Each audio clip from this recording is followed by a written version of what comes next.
Muy buenas tardes, amigos, bienvenidos este lindo lunes, inicio de semana y casi final del mes de septiembre. Bienvenido a tu programa, Tu Consultorio. En este día pues tenemos la ausencia de nuestra compañera y amiga Sara Rocha, que está un poquito indispuesta y que pues, le mandamos aquí que se recupere, muchos deseos de que se recupere. Y el día de hoy te saluda tu amigo el doctor Joel Arenas Lujano y también en compañía del doctor Martín Díaz Vázquez. Y vamos a tratar un tema muy interesante, un tema bastante complejo, pero que pues vamos a pedir al doctor que lo haga un poquito sencillón. Vamos a hablar de la microcirculación. Y pues para empezar, vamos a preguntar al doctor que antes de llegar a la microcirculación, ¿qué es la circulación? Bueno, doctor, antes que nada les damos las más apreciadas tardes, que tengan una excelente tarde en sus hogares. Doctor, gracias por la presentación. Y bueno, vamos a tratar de poner en contexto lo que es la microcirculación y por qué le damos tanta importancia. Primero que nada, la sangre, que es el elemento vital de los seres humanos, de los animales, etcétera, y el equivalente a la clorofila en la sangre, en las plantas, pues es la que acarrea, es la que lleva los nutrientes a cada una de las células del organismo y la que saca de estos todos los elementos de desecho que en un momento dado pueden o podrían convertirse en tóxicos. De hecho son tóxicos para el organismo. Entonces es fundamental, es indispensable para la vida y obviamente para la salud. Nosotros tenemos en el organismo tres tipos principales de circulación: lo que llamamos la circulación arterial, que es la que lleva sangre del corazón hacia todos los tejidos, cada una de las partes del cuerpo, cada uno de los órganos, cada una de las extremidades, ahora sí que hasta la punta de los dedos. Y tenemos la circulación venosa, que es la circulación que retorna la sangre al corazón. En esta sangre venosa pues ya viene con algunos productos de desecho, y ya una vez que se lleva a cabo el metabolismo de las células, y ahora sí va a acarrear hacia el corazón, a sacar de los tejidos, de las células, esos productos de desecho, incluyendo, vamos a ver más adelante, el dióxido de carbono que se produjo en el metabolismo del oxígeno y que ahora es tóxico y que hay que sacarlo. Y tenemos el tercer sistema circulatorio, que es la linfa. La linfa, el sistema linfático, igual que los anteriores, se encuentra en todo el organismo y es el que va a acarrear o a recoger del cuerpo o de los tejidos todos los demás elementos que las venas no pueden acarrear, porque las venas, pues por su constitución, sus características, no pueden acarrear sustancias o moléculas grandes o bacterias o microorganismos. Entonces los encargados de hacerlo pues es el sistema linfático, ¿sí? Sí. ¿Y estos sistemas, Doc, están separados, actúan uno individualmente del otro o están unidos? No, están interconectados en lo que llamamos ahora los capilares. O sea, digamos que los capilares, que son millones y millones de capilares que no los vemos a simple vista, que solamente los vemos con microscopios especiales, son lo que llamamos la microcirculación. Esos capilares unen al sistema arterial con el sistema venoso, de tal forma que es continuación uno de otro. O sea, no termina, por ejemplo, el sistema arterial y acá empieza el sistema venoso. Forman, digamos que, asas en las cuales el sistema arterial va a convertirse ahora en sistema venoso de retorno. Están totalmente interconectados. Y es fundamental, es indispensable para la salud y para la vida esos capilares, porque es donde se lleva a cabo el intercambio de nutrientes con los líquidos, con las células, con cada una de las células, ¿sí? Entonces, normalmente nosotros llamamos microcirculación a esa circulación de sangre que ocurre en esos capilares, ¿sí? Y que es, bueno, capilares o vasos sanguíneos que tienen menos de 100 micras, esa es una regla que se tiene para llamar microcirculación. Entonces la microcirculación incluye las células que pasan por esos capilares, el líquido que incluye esas células en donde están incluidas, y los vasos sanguíneos, esos capilares que ahorita vamos a a hablar un poquito más de ellos, cuál es su gran importancia, ¿sí? Y este sistema lleva nutrición y lleva oxigenación a nuestros tejidos, y también saca lo que es la basura o las toxinas. Así las es. Lleva a los lugares adecuados para su dispersión. Sí, definitivamente. Cada una de nuestras células del organismo, de cada uno de nuestros órganos, básicamente utiliza como nutrientes oxígeno y glucosa. Y a partir de ahí produce la energía, que nosotros le llamamos el ATP, que es la molécula energética para todo lo que hacemos, desde movernos, pensar, comer, hablar, todo lo que hacemos requiere energía.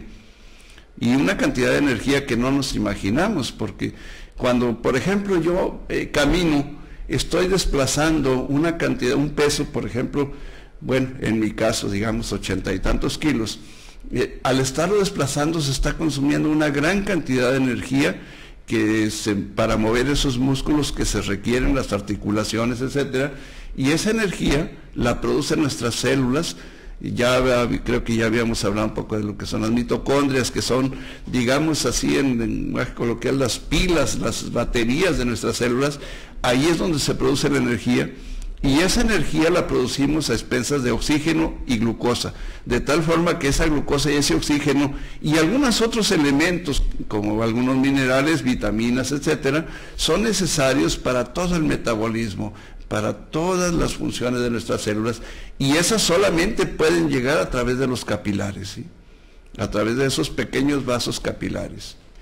¿Sí? Ok, entonces, por ejemplo, los que estamos delgaditos, podemos ver nuestros vasos sanguíneos, ¿verdad? A través de la piel, pero hay una forma de verlos en vivo, los microcapilares, sí, o los capilares, vasos sanguíneos venosos y arteriales. Sí, nosotros vemos habitualmente, bueno, a través de la piel podemos ver que se marcan las venas, por decir algo.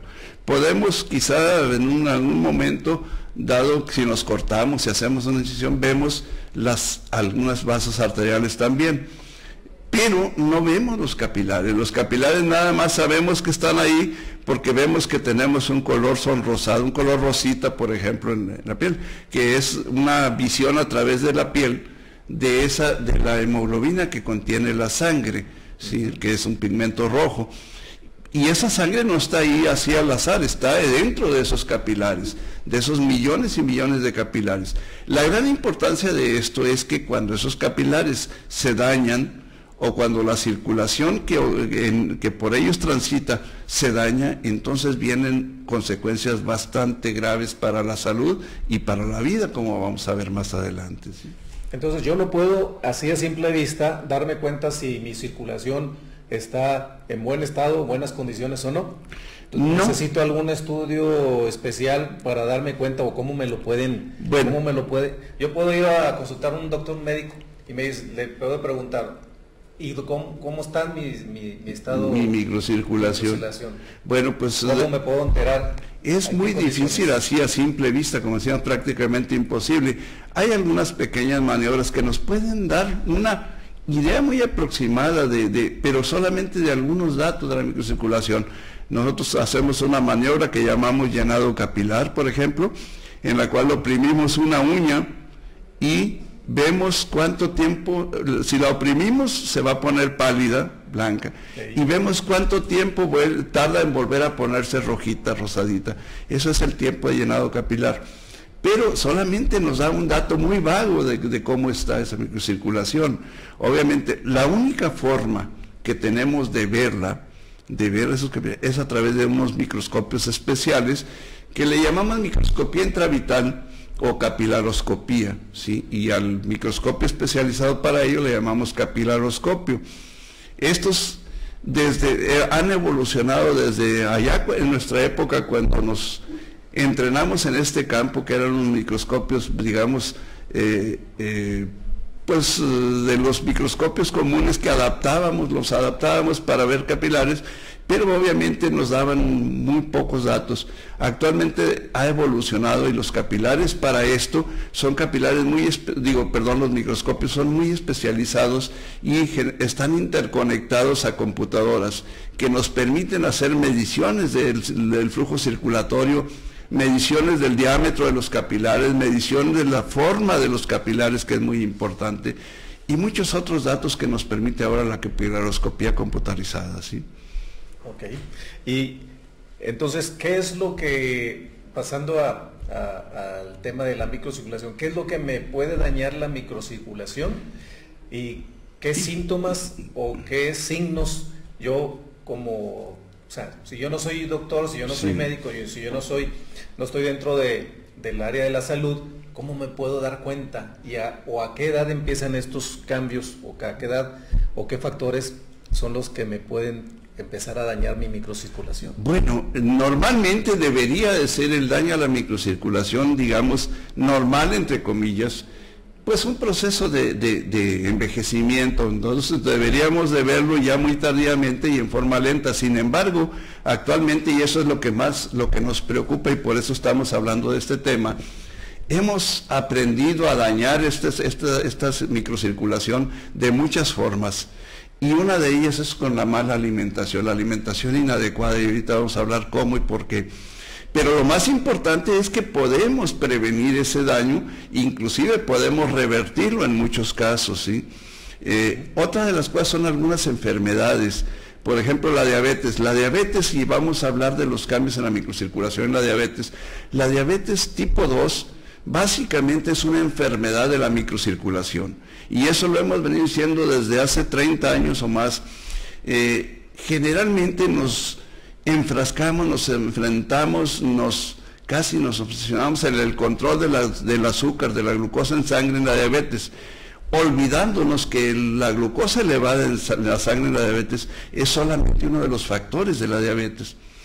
El más importante y el que termina causando prácticamente todas las complicaciones de la diabetes, o la mayoría de ellas, o las más graves, y el que termina muchas veces ocasionando la muerte en el paciente, es los daños a la microcirculación, ¿sí? Nosotros oímos hablar de que en la diabetes las complicaciones son, por ejemplo, la retinopatía diabética, que es lo que causa la ceguera, es la mayor causa de ceguera en los adultos, en los pacientes diabéticos. Y esa retinopatía diabética es principalmente por daño de la microcirculación. Los pequeños vasos de la retina se dañan y entonces ocasiona la ceguera.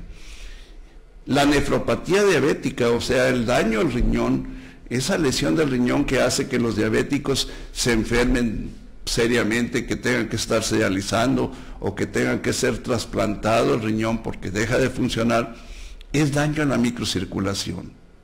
Las unidades funcionales del riñón, que son las nefronas, tienen su principal componente es algo que llamamos glomérulo, el glomérulo de Malpighi, y ese glomérulo son capilares que están, digamos, formando un ovillo, una pelotita como microscópica, y ahí es donde la sangre se filtra.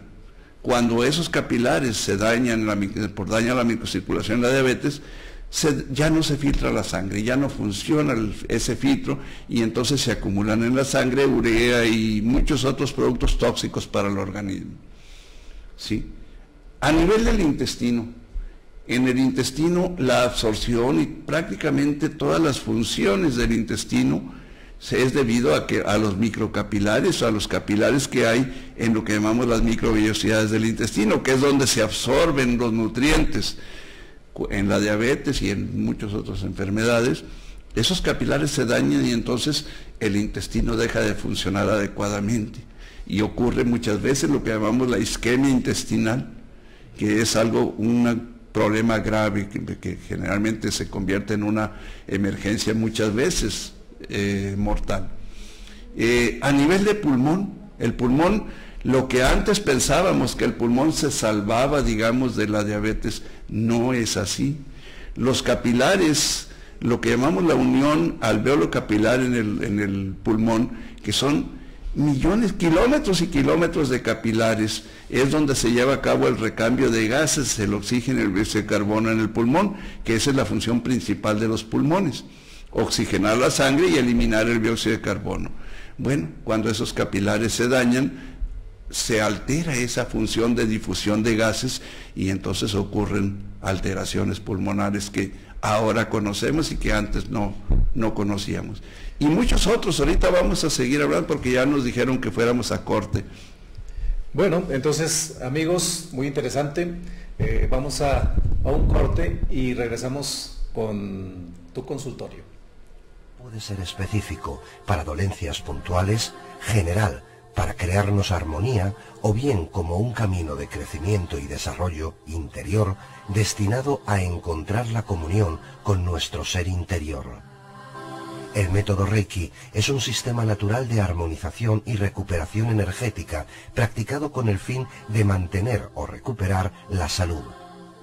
Es un sistema personal para despertar el poder que habita dentro de nosotros, captando, modificando. ¿Qué tal, amigo? Quiero saludarles a todos e invitarles a ver Saludable TV. Saludable TV es un proyecto que quiere llevar un mundo de salud natural a tu vida. Quiero que ayudes a mejorar un mundo aplicándote a ver todos los programas que tenemos en Saludable TV. Una gran programación, grandes personajes del mundo de la salud, grandes entrevistas y mucho material en el aspecto de las medicinas alternativas y tradicionales. Quiero decirte que Saludable TV es el mejor canal de salud que puedas encontrar en internet. Gracias por compartir esto. Te saluda tu amigo el doctor Erasmo Rocha Narváez. Y mira mi programa, Lavado de Cerebro, con el licenciado Esaú Rocha, todos los miércoles a las 7 de la noche, donde podrás mejorar tus ideas, tus conceptos y tus emociones. Gracias por estar en Saludable TV. Y potenciando la energía. Es simple y práctico, pudiendo aplicarse en cualquier lugar y en cualquier momento, independientemente de la postura o del ambiente, y sin necesidad de tener ningún tipo de equipamiento ni de material más que las propias manos del practicante de Reiki. El método Reiki no debilita al practicante, ya que no implica que éste tenga que ceder su propia energía vital, pues está simplemente canalizando a través de su cuerpo la energía universal. Por el contrario, la energía Reiki revitaliza al practicante, pues una parte de la energía canalizada queda en el cuerpo energético del propio practicante, motivo por el cual no se siente cansancio y por norma general el practicante se siente mejor que antes de empezar la sesión. El método Reiki tiene la ventaja de poder aplicarse en uno mismo, lo cual lo convierte en una herramienta extremadamente efectiva para la sanación y el crecimiento. Amigos, este es el doctor Joel Arena Lujano. Estamos en tu programa Tu Consultorio. Los invito a que nos vean todos los lunes de 7 de la noche a 8 a través de Saludable TV. También los invito a que pasen a nuestra página que es Salud Integral y los esperamos con mis compañeros, el doctor Martín Díaz Vázquez y Sara Beatriz Rocha Narváez, próximo lunes a las 7 de la noche. Interior. El autotratamiento nos permite la liberación de tensión, la relajación y la reducción de estrés. Aumenta la energía vital, permite la liberación de toxinas y bloqueos de energía que provienen de emociones retenidas. El hábito de aplicarse Reiki nos provee salud y bienestar. La energía Reiki no está sujeta a conocimientos, avances o actualizaciones como si se tratara de un área de conocimiento, por lo que nunca se quedará obsoleta, ya que la técnica es la misma desde su conocimiento. Beneficia a cualquier ser vivo, por lo que se puede aplicar en personas, animales, plantas e incluso sobre acontecimientos, proyectos, deseos, etc. Aunque el Reiki se considera algo sagrado, no tiene ningún tipo de connotación religiosa y se adapta a cualquier cultura, raza, credo, sexo o edad. No usa talismanes ni instrumentos auxiliares y no practica culto a ninguna entidad. El método Reiki es una práctica terapéutica reconocida por la Organización Mundial de la Salud y actualmente existen innumerables estudios científicos que demuestran su efectividad hasta tal punto que es utilizado en clínicas y hospitales de todo el mundo como una terapia complementaria a la medicina convencional. La energía Reiki es una de las mayores fuerzas de este planeta para la evolución personal y un camino de armonización interior con el universo. Es una corriente de amor, armonía y salud. El Reiki es un regalo poderoso, una oportunidad para el iniciado de crecer y transformarse. Captamos la energía del universo para sanarnos.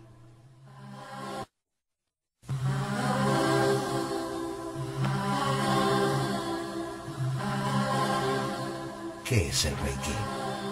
El término Reiki proviene de dos ideogramas kanji japonés, en donde Rei se traduce como universal y Ki como energía vital. La energía Reiki es un proceso de encuentro entre esas dos energías, la energía universal y nuestra energía física. Reiki no solo es uno de los muchos nombres que recibe la energía universal en la cual estamos inmersos y de la cual está formado el universo, sino que también se refiere al método de canalización de esta energía universal. Bueno amigos, regresamos a tu programa, tu consultorio. Estamos hablando del tema de la microcirculación, interesantísimo tema, y sobre todo con el doctor Martín Vázquez, que es médico internista y además especialista en el tema. Y estaba hablándonos de los daños que ocurren en la microcirculación cuando se padece alguna enfermedad. Pero doctor, cuando no se padece ninguna enfermedad y yo tengo decías que una mala alimentación sí me puede empezar a dañar, entonces yo, ¿qué estoy haciendo mal si yo me empieza a dañar mi microcirculación y no padezco ni diabetes, ni hipertensión, ni ninguna otra enfermedad? Bueno, respecto a la alimentación, lo principal en cuanto a lo que puede causar daño a la microcirculación, básicamente son dos cosas. Lo que principalmente daña a la microcirculación es, por un lado, la oxidación, la producción excesiva de radicales de oxígeno. Es un poquito complejo aquí. El oxígeno, que es fundamental para la vida, cuando pierde un electrón se convierte en un radical, y todos hemos oído hablar de los radicales libres de oxígeno. Así es. Nosotros le llamamos en medicina especies reactivas de oxígeno, pero bueno, vamos a seguirle llamando aquí radicales de oxígeno. Radicales libres. Así es. Esos radicales libres que se producen en exceso cuando nosotros tomamos un exceso de calorías en la alimentación, o cuando comemos alimentos muy ricos, por ejemplo, en carbohidratos refinados que pasan muy rápidamente a la sangre, producen una reacción, y esa reacción básicamente se caracteriza por la elevación de algunos elementos en respuesta a ese exceso de carbohidratos. Por ejemplo, la liberación excesiva de insulina, para poner un ejemplo. Y este es el factor principal que nos hace. La insulina activa algunas enzimas, algunas sustancias, sobre todo en las mitocondrias del cuerpo, en las mitocondrias de las células, esas pilas de las células que ya habíamos hablado de ellas, que son las que producen energía. Pero cuando comemos exceso de calorías, exceso de azúcares, trabajan en exceso esas mitocondrias y producen radicales libres, principalmente uno que se llama radical superóxido. Y ese radical oxidante va a dañar una sustancia que se encuentra y que es fundamental para que los capilares y todos los vasos sanguíneos funcionen adecuadamente, que se llama óxido nítrico. Ese radical superóxido destruye el óxido nítrico y entonces los capilares se vuelven rígidos, se vuelven duros, ya no se dilatan, ya no se abren, ¿sí? Y lo mismo les pasa a las arterias y a los grandes vasos cuando hay ese exceso de ese radical superóxido, ¿sí? Ya no se dilatan y entonces se endurecen, se van endureciendo, y hasta que termina ocurriendo lo que conocemos como arteriosclerosis. ¿Sí? Okay. Sí. Y esos carbohidratos, ¿de dónde provienen? De las tortillas de harina, esas ricas tortillas de harina, esas ricas tortillas de maíz, pero que actualmente desgraciadamente no son de maíz, sino que son de harina, de almidones de maíz. Anteriormente, por ejemplo, comíamos tortilla de maíz, por decir algo, pero era de maíz, era de nixtamal, venía con la fibra de la cáscara del maíz y venía con el germen del maíz, y eso hacía que se absorbiera más lentamente, no producía esa sobrecarga, ese exceso es de respuesta insulínica, ¿sí? Y entonces era más gradual la absorción. Cuando aprendimos a transformar el maíz en harina, por ejemplo, o el trigo en harina, que le quitamos la cáscara, le quitamos la fibra, le quitamos el germen, entonces entra muy rápido a la sangre. Y eso produce una respuesta a lo que llamamos un pico insulínico postprandial y un pico de azúcar también. El azúcar se eleva muy bruscamente en la sangre. Y entonces eso hace que se produzca en respuesta a ello un exceso de radicales oxidantes, de especies reactivas de oxígeno, radicales libres, y se activa también a través de ellos un mecanismo que llamamos de inflamación, ¿sí? Esos radicales oxidantes activan la inflamación y entonces tenemos un estado de inflamación en todo el organismo. Y los que más se ven afectados son los vasos sanguíneos, y de los vasos sanguíneos los capilares son los que más se afectan, ¿sí? ¿Y qué otros nutrientes, bueno, por así decirlo, o qué otros alimentos son nocivos, aparte de las harinas refinadas, que otros provocan estos daños? Básicamente son estas. Proteínas y grasas también pueden provocarlo en exceso, pero cuando se comen en exceso, sin embargo, es menos el daño que producen. Algunas grasas, por ejemplo, las grasas artificiales o grasas transesterificadas que conocemos como grasas trans, pueden también activar este mecanismo, pero es menos importante su activación. Tienen más efecto dañino a nivel de grandes vasos que los carbohidratos, pero aquí estamos hablando de microcirculación. En la microcirculación el principal problema es ese exceso de insulina. Parecería un contrasentido, y eso es lo que siempre se nos dificulta cuando hablamos de esto en los foros médicos, que una sustancia tan fundamental como la insulina, tan fundamental, tan necesaria para la vida, nos produzca daño. Bueno, pues nos produce daño cuando hay un exceso de ella, ¿sí? Así como hay ausencia,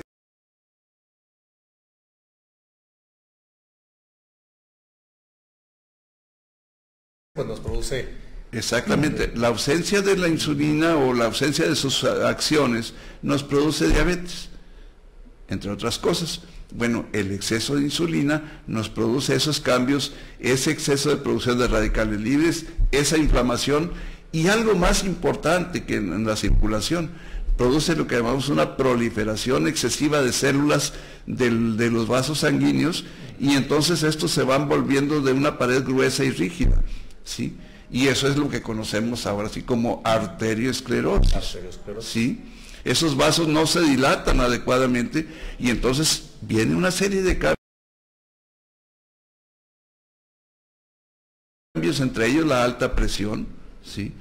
Y entre ellos los trastornos circulatorios. O sea, se establece un fenómeno cíclico en los cuales la alta presión hace que haya más presión sobre los vasos y más proliferación de células, más endurecimiento de las células, y luego ahí en donde hay ese endurecimiento se van depositando algunas sustancias grasas y otros detritos celulares, otras basuras, digamos, celulares, y se va a formar ahora sí lo que llamamos la placa de ateroma, y ahora viene lo que llamamos aterosclerosis, que no es lo mismo que la arteriosclerosis. La arteriosclerosis se refiere al engrosamiento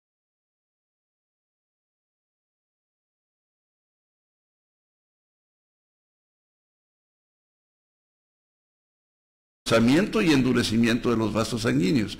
La aterosclerosis se refiere al depósito de esas sustancias grasas y detritos celulares, sales de calcio, etcétera, formando una placa que termina tapando los vasos sanguíneos. ¿Sí? Entonces yo para conservar, o como factor para conservar mi microcirculación o mi circulación, yo tengo que dejar de consumir estas sustancias. No dejar de consumirlas, pero consumirlas en cantidades normales, adecuadas, y sobre todo ya hablamos en otros programas de lo que es el índice glucémico o índice glicémico. Buscar los carbohidratos de bajo índice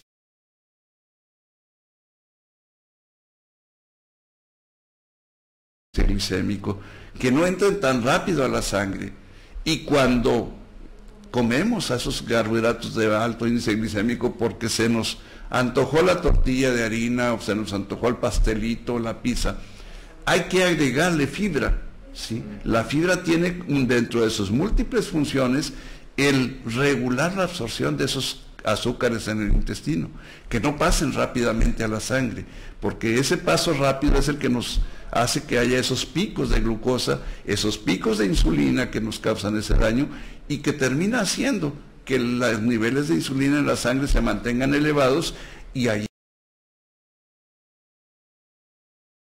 es donde viene todo lo que ya quizá hemos mencionado en otros programas, la proliferación excesiva de células grasas, y entonces tenemos aumento de adipocitos, aumento de tejido graso, de células de las paredes de las arterias, y entonces tenemos arteriosclerosis, pero también de algunas células que anden por ahí medias cambiadas hacia cáncer, y entonces podemos tener proliferación. De hecho, muchos cánceres dependen de esto, ¿sí? Y prácticamente todos los cánceres dependen de este fenómeno para producir metástasis, para producir siembras de cánceres en otros lados. Entonces, cuando tenemos ese exceso de insulina, muchas cosas ocurren, desde los cambios que ya hemos hablado de la acantosis nigricans, esas manchas oscuras en el cuello. Dicen que no se lava bien el cuello, jovencito. Y ese no es más que una marca de proliferación excesiva de células, en este caso de lo que llamamos queratinocitos, que son las células superficiales de la piel. Y eso mismo ocurre con prácticamente todas las demás células. Y entonces tenemos pues muchas enfermedades y complicaciones de lo que llamamos diabetes, que ocurren muy tempranamente. Pero, volviendo al tema de la microcirculación, que ya nos salimos un poquito en especial de los terrenos donde más se daña. Ya mencionamos la retina, mencionamos que se daña el riñón, mencionamos que se daña el pulmón, el intestino, ¿sí? Pero se daña todos los capilares, los nervios, todos los nervios del cuerpo, tanto los sensitivos como los motores. O sea, nosotros sentimos, movemos nuestros músculos, nos movemos las manos, porque tenemos nervios que nos permiten hacerlo, que transmiten los señales para que se muevan esos músculos.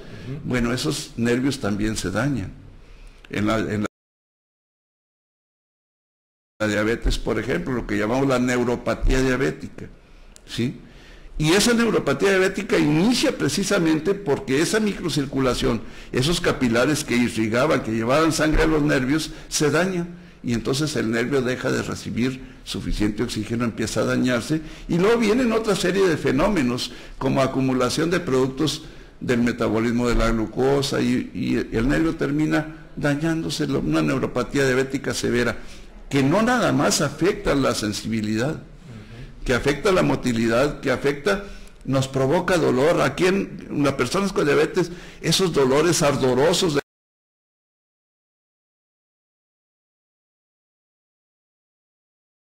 los pies que no lo dejan ni de día ni de noche, ¿sí? Pero entonces, ya cuando el pacientito te llega con hormigueo, con cierta disminución de la sensibilidad, es porque ya la microcirculación ya tiene un buen tiempo.